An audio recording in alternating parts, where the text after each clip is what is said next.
మీ జీవితాల్లో ఏం జరగబోతుందనేది భవిత ముందుగానే మీకు చెప్పగలదు. చెప్తా. మరి చెప్పిన తర్వాత కూడా మోసపోయారా మీరు? చెప్పిన తర్వాత మేమేం మోసపోము, కానీ మనకు తెలియకోకుండా ఎన్నపోటు పోడ్చినప్పుడు ఎవరేం చేస్తారు? ఇప్పుడు అన్ని మరి మోసం అంటేనే అది కదా. అది మోసం అంటే మనకు తెలిసి అన్ని విధాలుగా మనం ఇప్పుడు మీరే ఉండారు, మీరు ఒక చోట కూర్చొని నా దగ్గరికి ఏం రాకుండా ప్రొటెక్ట్ చేసుకున్నప్పుడు అది ఎట్ట నుంచి ఏదో వస్తుందో నీకు తెలియకుండా జరిగినప్పుడు దానికి అరే నేను జాగ్రత్తగా పడింటే బాగుండు అని మీకు అనిపిస్తుందా, లేకుంటే ఎట్లా అనిపిస్తుంది? అట్లా నేను కూడా అన్నింటి రకాలుగా మనం బాగానే ఉన్నాము. ప్రొటెక్షన్ లా ఉండేసి ఇప్పుడు రాజులకి ఒక మంత్రి అనేది ఉంటారు కదా, ఆ మంత్రి లాగా ఆ మంత్రి మోసం చేస్తే అది వెన్నుపోటే కదా. అవును, అదే కదా మీరు తెలుసుకోగానే మీ కుటుంబానికి చెప్పాను. అతని మీద నేను సీరియస్ అయ్యాను, అతనికి నేను చాలా విధాలుగా కూడా చెప్పి చూసా, వినలేదు. ఓకే కూల్ గా ఉన్నా, ఎప్పుడు తెలిసి వస్తుందో అప్పుడే తెలిసి వస్తుంది అనుకున్నా. అతనికి దెబ్బ మీద దెబ్బ పడుతూనే ఉంది, గాయాలు అవుతూనే ఉన్నాయి, ఇంజురీస్ అవుతూనే ఉన్నాయి. అయినా సరే పట్టించుకోవాలి నన్ను. అంటే కనుక ఇంకా నేను ఇలా చేసేసరికి వీళ్ళకి అంటే కనుక మాకు ఈమెకి గొడవలు పెట్టడం అలాంటివి కూడా రైట్ చేశాడు. కానీ ప్రతిసారి అతని మీద సీరియస్ అవుతాను, కానీ నేను మిగతా వాళ్ళ మీద సీరియస్ అవును. ఓకే, 22 years కదా భవిత నీకు? 22 years. ఇప్పటి వరకు ఎవరినన్నా ఇష్టపడడం కానీ ప్రేమించడం కానీ చేసావా? ఇంతవరకు లేదు. ఓకే, ట్రస్ట్ కూడా లేదు. చెప్తున్నాను కదా, 6th వరకు చదివి ఇంగ్లీష్ కానీ లేకపోతే ఇంత మెచ్యూర్డ్గా ఎలా మాట్లాడగలుగుతున్నావు? మెచ్యూర్డ్గా అనడానికి నాకు చిన్నప్పటి నుంచి నేను చాలా యాక్టివ్. స్టడీ విషయంలో కానీ దేని విషయంలో అయినా సరే, ఇది నువ్వు చేయలేవు అంటే నాకు అది చేయాలనేది ఒక ఇంటెన్షన్ ఉందన్నమాట. అది నువ్వు చేయలేవు అంటే ఖచ్చితంగా చేసి తీరుతా నేను. ఓకే, ఇప్పుడు నేను నువ్వు మోడలింగ్ చేయలేవు అంటే ఖచ్చితంగా మోడలింగ్ చేసి చూపిస్తావా? చేస్తా ఖచ్చితంగా, ఎందుకంటే ఈ గుడి పడిన తర్వాత నేను ఎట్టయినా సరే మా మీద నుంచి పర్మిషన్ తీసుకొని చేస్తా. అది చేస్తాను నేను, ఇది గుడి నేను బయట అయ్యాను, నాకు నీకు సంబంధం లేదన్నప్పుడే 2 సంవత్సరాల వరకు తనను లేవనికోకుండా ఉండింది. తను నేను చెప్పాను, అమ్మ ఇట్లా మనము మనుషులంగా పుట్టాము, నువ్వు ఎందుకు పుట్టావు అనేది ఆమెకు తెలవాలి, నీకు తెలవాలి. ఆ జన్మలో ఏం మాట్లాడుకుని మాకు తెలియదు కదా, మానవ జన్మ ఎత్తిన తర్వాత. ఇప్పుడు ఎన్ని విధాలుగా నువ్వు ట్రై చేసినా అందరూ ఏమంటారు అంటే పూజలు చేస్తున్నారు. చిన్నప్పటి నుంచి అమ్మాయికి దేవుని గురించి భక్తి గురించి ఆ నాగుల గురించి చెప్పుతుంది. నాకు చెప్పలేదు పూజలు కూడా, నేను చిన్నప్పటి నుంచి చాలా తక్కువ అయినంటే వెళ్ళి దండం పెట్టుకుని వస్తే జస్ట్ కుంకుమ పెట్టుకుంటాను. ఇప్పుడు పూజలు చేస్తావా? ఇప్పుడు కూడా నేను చెయ్యను, ఎందుకంటే కనుక ఇప్పుడు మా ఇద్దరి మధ్య గుడి బయట వేయాలి కదా, ఇది ఒకటి ఉంది. ఇంకా చిన్న చిన్న గొడవలు జరుగుతున్నాయి మా ఇద్దరి మధ్య, మా అమ్మకు నాకు. ఇప్పుడు కూడా ఒకటి సార్, ఇప్పుడు కూడా మేము మీడియా ముందుకు అసలు మేము ఎట్లా వచ్చాము కూడా మాకు తెలియదు. అది ఆమె నడిపించింది, మేము వ్యాపారం గురించి రావట్లేదు. అంటే మీరు మీడియా ముందుకు రావడానికి కారణం ఆ గుడిని వెలికి తీయడానికి మాత్రమే మీ ప్రయత్నంలో భాగంగా మీరు మీడియాని సంప్రదించారు, అంతే కదా? ఆమె నడిపించింది తప్ప నేను ఇంటర్వ్యూలకి ఇచ్చుకోవాలి, మా అమ్మాయి పబ్లిక్ కావాలి, నేను ఇది చేసుకోవాలనేది నాకు లేదు. అది ఎందుకు ఆమె నడిపించిందో అది ఆమెకే తెలవాలి. మమ్మల్ని నడిపించింది నడుస్తున్నాం అంతే. ఎందుకంటే మీరు అందరూ అంటారు వాళ్ళని పోయి కలవండి, వీళ్ళని పోయి కలవండి అంటే నాకు కలవే స్తోమత నాకు లేదు. వాళ్ళు ఎక్కడ ఉంటారో వాళ్ళ ఆఫీసుల చుట్టూ నేను తిరిగేంత నాకు లేదు, నమ్మరు కూడా జనాలు. నేను ఇప్పుడు టెస్టులు కూడా ఎందుకు చేపిస్తున్నామంటే ఈ టెస్టులు హై టెస్టులు సార్. హై టెస్టులు మీకు నెంబర్ ఇస్తాను, ఎంత టెస్టులు అవుతున్నాయి, ఆ ట్రీట్మెంట్కి ఎంత అవుతుంది. అది పౌర్ణమి రోజు కూడా 21వ తారీఖు. ఇప్పుడు ఈ టెస్టులు మీరు ఎందుకు చేయిస్తున్నట్టు అదే చెప్తున్నా, ఇప్పుడు మీకు అదే చెప్తున్నాను. 20వ తారీఖు టెస్టులు చేయించారు, నార్మల్ అని వచ్చింది. 21వ తారీఖు మధ్యాహ్నం 2 గంటలకు మేము హాస్పిటల్లో జాయిన్ అయినాం. డాక్టర్ ఫోన్ చేశాడు, ఈ రోజు పౌర్ణమి కదమ్మా మీరు వచ్చి జాయిన్ అవ్వాలని. 2 గంటలకు కరెక్ట్గా 2 గంటలకు హాస్పిటల్కి వెళ్ళాం. వెళ్ళిన తర్వాత ఆ రోజు ఈవినింగ్ 5 లోపు బ్లడ్ తీశారు, మళ్ళీ 9-10 లోపు మళ్ళీ బ్లడ్ తీశారు. 10 లోపు బ్లడ్ తీశారు, మళ్ళీ అర్ధరాత్రి 12 తర్వాత బ్లడ్ తీశారు. మళ్ళీ మరుసటి రోజు 22వ తారీఖు 9 తర్వాత బ్లడ్ తీశారు. అంటే ఒక్కొక్క టైమింగ్ అంటే నిండు పౌర్ణమి పట్టే టైంలో కూడా బ్లడ్ ఎట్లా చేంజ్ అయిపోతుంది, బ్లడ్ చేంజ్ అయిందమ్మా. అది ఎలా అంటే రంగు మారింది? రంగు మారింది. ఏ రంగులోకి వచ్చింది? అంటే మనకు మామూలుగా రెడ్ కలర్ లో ఉంటది కదా మన బ్లడ్, రక్తం ఎవరికైనా ఎరుపు రంగు ఉంటది కదా, బ్లాక్ అవ్వడము, కొన్ని ఆ కలర్ లో కూడా కొంచెం కనబడము. 12 గంటలకు తీసే బ్లడ్ 12 తర్వాత బ్లడ్ తీసినారు. తీసిన వెంబడే ఆ ఇంజక్షన్ తీస్తారు, పెయిన్ వచ్చింది. ఆ పెయిన్ రావడం తోటి ఈ గొంతు అంతా చేంజ్ అయింది. ఈ గొంతు అంతా చేంజ్ అయ్యి ఇట్లా వాపు వచ్చి ఇట్లా ఒక రకమైన ఆకారం లాగా వచ్చింది. అది కూడా వాళ్ళు వీడియో తీసుకున్నారు, ఫొటోస్ తీసుకున్నారు. ఓకే, అంటే ఏంటి పాము ఆకారంలో ఏమన్నా వచ్చిందా? నా దగ్గర వీడియోస్ కూడా ఉన్నాయి సార్. అదే ఈ అడుగుతున్నాను. గొంతు అంతా అట్లా ఒక పాములాగా వచ్చిందంటారా? వచ్చింది, ఓకే. అట్లా చేంజ్ కనపడింది. అట్లా జరగడంతో నొప్పి అని కాసేపు ఏడ్చింది. అంటే పక్కన ఆ టైంకి వేరే పేషెంట్లు ఉన్నారనమాట, సెలూన్ పెట్టించుకుంటున్నారు. ఇప్పుడు డాక్టర్ అందరికీ చెప్పకూడదు కదా, మనం అనేది ఇట్లా గురించి అనేది చెప్పకూడదు కదా.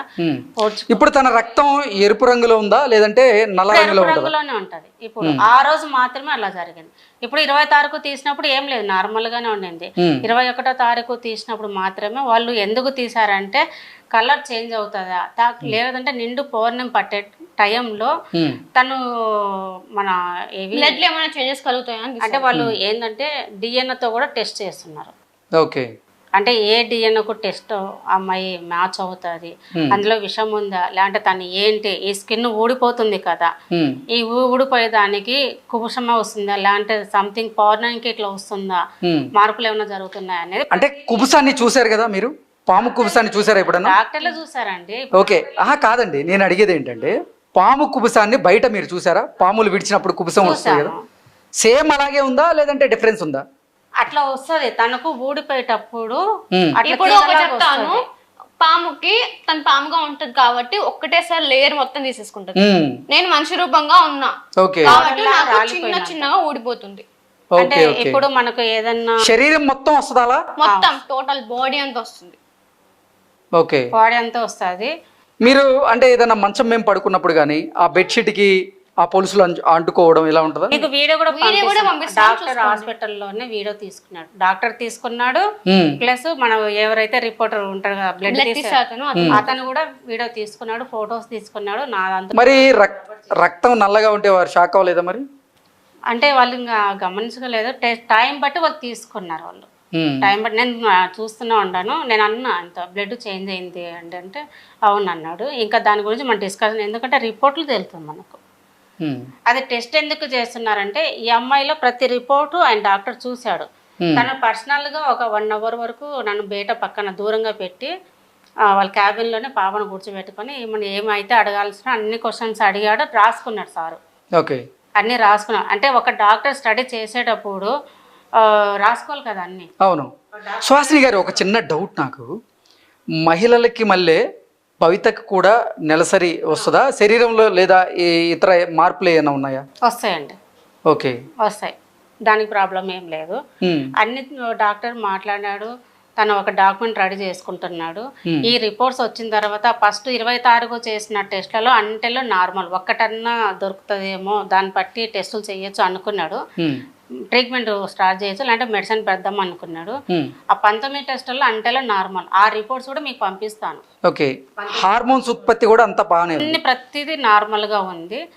ఇది మళ్ళీ ఎందుకు వచ్చింది, పౌర్ణమి రోజే వాళ్ళు హాస్పిటల్లోనే మేము ఉన్నాము, హాస్పిటల్లోనే వాళ్ళు ట్రీట్మెంట్ స్టార్ట్ చేశారు, బ్లడ్ తీశారు.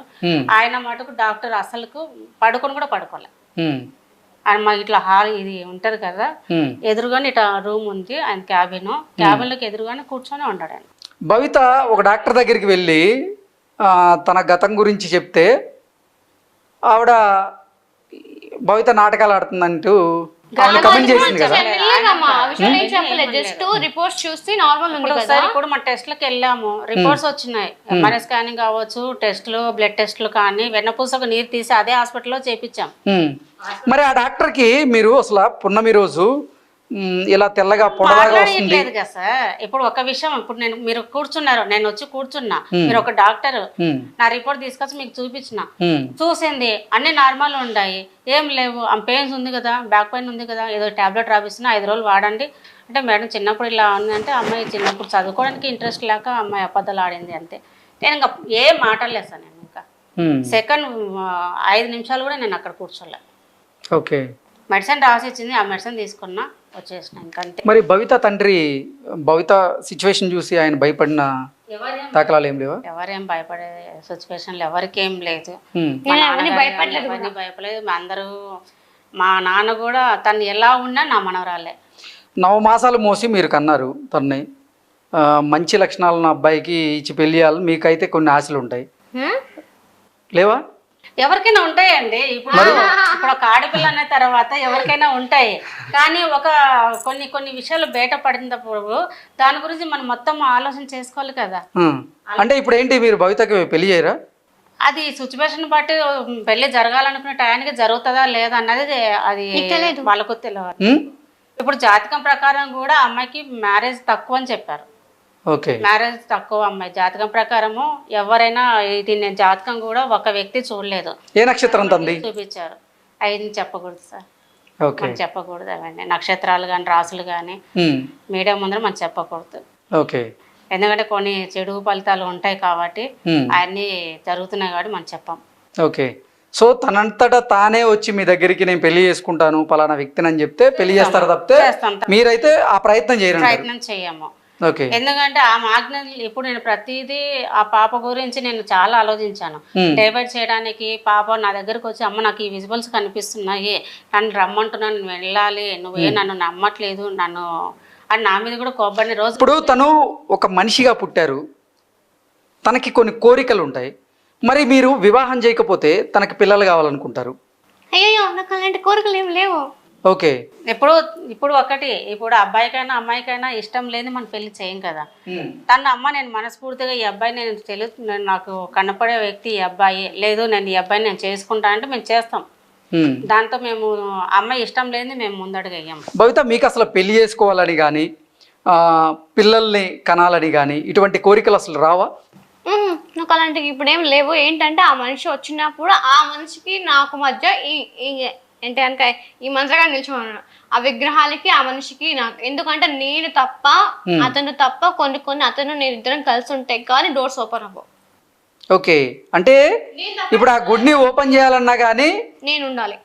నేను లేకుండా మీరు ఒక్కరే ఉంటే కూడా కుదరదని మీరే చెప్తున్నారు కదా. అది వేరే వాటికి ఇద్దరం ఉండాల్సింది, అవి వేరే వాటికి. ఓకే, అవి వేరే వేరే ప్లేస్లు వాళ్ళకి ఉంటాయి కదా పోర్ట్లో. ఓకే, వాటికి ఓకే, అతనితో ఉంటేనే కొన్ని డోర్స్ ఓపెన్ అవుతాయి అంటారు. ఓకే, ఇది మాత్రం నేను తప్ప ఇంకెవరు ఓపెన్ చేయలేదు. అట్లా తప్ప మేము ఎవరిని సంప్రదించి డబ్బుల కోసం మేము అడగట్లేదు, చేయట్లేదు. నేను పాప చిన్నప్పటి నుంచి అంటున్నా కూడా నేనే సీరియస్ అయ్యేదాన్ని, కోపడేదాన్ని. ఇట్లా మాట్లాడద్దు, ఇట్లా చేస్తే కనుక ఎవరైనా నలుగురు మాటలు మాట్లాడతారు. ఇప్పుడు ఇన్ని టెస్టులు చేయిస్తున్నారు, ఇంత ఖర్చు పెడుతున్నారు, ఆర్థికంగా మీకు మంత్లీ ఇన్కమ్ ఎలా ఉంది? నేను ఏదైనా ఈవెంట్స్ ఉంటే ఈవెంట్ చేసుకుంటాను. లేదంటే కనుక నేను టైలరింగ్, నాకు మ్యారేజ్ కాకముందు కూడా నేను మిషన్ నేర్చుకున్నాను, ట్రైనింగ్ కూడా ఇచ్చేదాన్ని ఒకప్పుడు. ఇంకా పాపకు వెళ్తూ బాగాలేనప్పటి నుంచి అప్పుడు హాస్పిటల్ తిరగడము, ఆ మిషన్లన్నీ పక్కన పెట్టడం జరిగింది. నేను ఇప్పుడు ఏదైనా ఖాళీ టైంలో మటుకు మిషన్ కుట్టుకుంటా. ఇంట్లో ఎవరైనా బ్లౌజ్ ఇచ్చినా ఏది ఇచ్చినా కూడా నేను కుట్టుకుంటా. ఎవరైనా కూడా మా ఇంటికి వచ్చినప్పుడు ఒక గంటల సౌండ్ కావచ్చు, ఒక స్మెల్ కావచ్చు, ఏంది గంటల సౌండ్ వస్తుంది మీ ఇంట్లో, టెంపుల్లో ఉన్న స్మెల్ వస్తుంది అని అడిగేటోళ్ళు. పూజ ఈ టైంలో ఎవరు పూజ చేస్తున్నారు అంటే మీరు అసలు పూజ చేయకపోయినా కానీ మీ ఇంట్లోంచి ఆ వాసన వచ్చేదా? అదే కాదు, ఇప్పుడు దేవునికి రూమ్ ఉంటది, డోర్ ఉంటది కదా, ఆ డోర్ మేము పెడతాం కొన్ని రోజులలో. అంటే శుక్రవారం కానీ సోమవారం కానీ మంగళవారం ఆదివారం కంపల్సరిగా డోర్ ఓపెన్ అవుతుంది. ఓకే, ఎందుకలా? డోర్ అదే తెలియదు. నేను చెప్తాను, ఇక్కడ నా రూమ్ లో ఉన్న వాళ్ళు అక్కడికి వెళ్ళిపోతారు అనమాట. ఆ రూమ్ లో డోర్ ఓపెన్ అవుతుంది. అంటే విగ్రహం ఉంది మా ఇంట్లో, చిన్న శివలింగం ఉంది, అలాగే సుబ్రహ్మణ్య స్వామి విగ్రహం ఉంది. ఓకే, ఆ సర్పాలు వెళ్ళి ఆ పూజ గది డోర్ ని ఓపెన్ చేస్తాయా? ఓకే, మనము దేవుని రూమ్ సెపరేట్ మాకు ఉంది. ఆ సెపరేట్ ఉన్నప్పుడు నైట్ పడుకునేటప్పుడు మనం డోర్ క్లోజ్ చేస్తాం. అప్పటి వరకు మేము క్లోజ్ చేయము, డోర్ క్లోజ్ చేసి మేము పడుకుంటాం. పడుకున్న తర్వాత మార్నింగ్ ఆ రోజు శుక్రవారం అయినా సోమవారం అయినా ఆ టైంలో ఓపెన్ అవుతుంది, కంపల్సరీగా ఓపెన్ అవుతుంది. సార్ ఏ డాక్టర్ అయినా సరే ఎవరైనా సరే మీరు చెక్ చేసుకోండి. నాకు ఈ రిపోర్ట్స్ 45 రోజులకు వస్తాయి. 45 రోజులకు వచ్చిన తర్వాత 45 రోజుల తర్వాత మనం మళ్ళీ కూర్చుందాం, ఆ రిపోర్ట్స్ పెట్టుకుందాం. నేను అవసరమైతే డాక్టర్లను పిలిపిస్తాను, సైకియాట్రిస్ట్ని పిలిపిస్తాను, సైకాలజిస్ట్ని పిలిపిస్తాను. అసలు ఏంటి నిజంగా భవిత చెప్తుంది నిజమా కాదా అంటే నాకంటే ఒక క్లారిటీ ఉంది, మిమ్మల్ని దగ్గర నుంచి చూసా కాబట్టి. కానీ ప్రేక్షకులు ఇప్పుడు ఎవరైతే మీకు కొంతమంది కమెంట్ పెడుతున్నారో వాళ్ళకి మీరు క్లారిటీ ఇవ్వాల్సిన బాధ్యత మీ మీద ఉంది. ఇప్పుడు మీరు వచ్చి పున్నమి రోజు నిజంగా మా పాపకి కుబుసం వస్తుంది అంటే ఎవరికైనా ఏంటంటే కొంచెం ఆశ్చర్యం, కొంతమందికి ఏమో అసలు నమ్మబుద్ధి కాదు. సో అటువంటి వారు ఏంటంటే సంఘటనల వల్ల నమ్మలేకపోతున్నారు జనాలు. అంటే ఇంకా కొంతమంది మేము పాములా మారుతున్నాం అని కొంతమంది చెప్పారంట ఇంటర్వ్యూలలో, అలా వెళ్ళేసి వచ్చి. అంటే పాములా మార్గం అంటే మీరు నిద్రలోకి వెళ్ళిన తర్వాత సర్పరూపంలోకి వెళ్ళి అక్కడి నుంచే నేను మీరు అది చెప్తున్నా, నాకు అమ్మవారి సంగతి నేను చెప్పట్లేదు. వాళ్ళు ఏంటంటే కనుక ఇట్లా ఒక పాములా మారిందంటే ఒక అమ్మాయి అంతా అబద్ధమని తెలిసింది వీడియో, నువ్వు కూడా నాటకాలు ఆడుతున్నావు అని కొంతమంది కామెంట్స్ చేశారు. నాకు అలా అబద్ధాలు చెప్పుకోవాల్సిన అవసరం. అంటే వేరే అమ్మాయిని ఉద్దేశించి మీ మీద బ్యాడ్ కమెంట్స్ చేస్తున్నారు. అవును చేస్తున్నారు. ఓకే. అది అమ్మాయి ఇప్పుడు మేము చెప్పలేదు పాముగా మారుతుందని మేము చెప్పట్లేదు. ఎక్కడ తను నిద్రపోయినప్పుడు మాత్రమే తన సోలో వెళ్తాది, సర్పరూపంలో మాత్రమే వెళ్తాది. ఎక్కడ తను వెళ్ళలేదు, ఇంతవరకు పాముగా మారలేదు. ఇంట్లో నుంచి తను అంటే మీరు చెప్పారు కదా నేను పడుకున్న తర్వాత సర్పరూపంలోకి ఆ టైంలో వెళ్తాను అంటే సోల్ నేను అనేది గుహలోకి వెళ్ళేవాడిని, ఆ అడవుల్లోకి వెళ్ళేదాన్ని అంటూ మీరు చెప్పారు కాబట్టి దాన్ని ఉద్దేశించి ఈ వాళ్ళు ఏదైనా బాడీ comment చేశారు. మారలేదు, సోల్ అనేది అప్పుడుదే సోల్ కాబట్టి. కానీ మీ బాడీలో కూడా మార్పులు వస్తున్నాయి కదా. వస్తున్నాయి. అంటే పౌర్ణమి కుబుసం రోజు పౌర్ణమి రోజు కొన్ని టైంలలో నా స్కిన్ మారుతుంది. అంటే గోల్డ్ కలర్ రావడం, వైట్ కలర్ రావడం అలా మారుతుంది అంతే. ఎల్లో కలర్ గా మనం అమ్మవారికి పసుపు అంటే పసుపు పూసినప్పుడు ఆ పసుపు మొత్తం నా వంటి మీద ఉండింది. అది కూడా నాకు కూడా తెలియదు. వీడియోస్ ఉన్నాయి, ఫొటోస్ ఉన్నాయి. మమ్మల్ని నమ్మరు కాబట్టి అవి చూపించట్లేదు. డాక్టర్ దగ్గర తీసినట్టు మాత్రం మీకు ప్రతి ఒక్క ఇంటర్వ్యూలో వాళ్ళకి. సో ప్రతి ఇంటర్వ్యూలో కూడా అసలు మీరు చెప్పేది నిజము అనేది మీరు రుజువులతో సహా చూపిస్తున్నాను. ఇంకా దీన్ని కూడా మీరు మమ్మల్ని కామెంట్ చేస్తే మేము ఎవరికి మేము ఎవరికి సమాధానం చెప్పాల్సిన అవసరం లేదండి. ఎందుకంటే మేము సమాధానం చెప్పుకోవడానికి ఒక్కటి మాకు భగవంతునికి తప్ప మాకు ఎవరికి మేము సమాధానం చెప్పుకోవాల్సిన అవసరం మాకు లేదు. వాళ్ళే నడిపిస్తున్నారు. ఇంతవరకు మీడియా ముందుకు రావడం కూడా కారణము నాకేం అవసరం అండి మీడియా ముందుకు రావడానికి? ఏమైనా డబ్బుల కోసం వచ్చినారా? ఏ మీడియా నాకు వేలు డబ్బులు ఇచ్చింది? నేనేమన్నా ఇంటర్వ్యూలో ప్రతి ఒక్క ఇంటర్వ్యూలో కానీ నా ఫోన్ నెంబర్ కానీ నా అకౌంట్ నెంబర్ కానీ ఏమైనా యాడ్ చేశానా? తెలుసుకోండి. డబ్బుల కోసం వచ్చేటోళ్ళైతే అకౌంట్ నెంబర్ ఫోన్ నెంబర్ పెడతారు కదా. నేను ఇంటర్వ్యూకి పిలిచినప్పుడు కూడా నేను మీకుతో అసలు డబ్బుల విషయం ఏం మాట్లాడలేదు. మీరు కూడా నన్ను అడిగిన సందర్భం లేదు. అడగలేదు. నేను ఒక్కటే, ఎందుకంటే ప్రపంచానికి ఇది ఉంది, తెలుసుకోవాలి అంతవరకే. ఇలాంటి నిజాయితీలు ఉంటారా, అబద్ధాలు ఉంటారా, అది వాళ్ళకు వదిలేస్తా. అంటే అన్నగోని వాళ్ళ గురించి నేను బాధపడట్లేదు. నేను వాళ్ళని ఎందుకు అంటున్నానే తెలియకుండా పెట్టద్దు కామెంట్లు. నిజాయితీ ఉందా లేదా అనేది తెలుసుకోండి. ప్రతి ఒక్క ఇంటర్వ్యూకి వెళ్తున్నారన్నప్పుడు ఆ ఇంటర్వ్యూ వాళ్ళ నెంబర్ అడిగి మీరు ఎవరిని తీసుకొని వస్తారో రమ్మండి, నేను వస్తా. భవిత నిద్రలోకి వెళ్ళిన తర్వాత ఊపిరి పీల్చుకుంటారా? అంత నార్మల్ గానే ఉంటుంది. అంత నార్మల్ ఉంటుంది. కానీ అది ఊపిరి పీల్చుకునేటప్పుడు ఒక మనం పాము అంటే పాములాగా ప్రవర్తించినటువంటి సందర్భం ఉందా? బుసలు కొట్టడం కానీ అట ఏముండదు.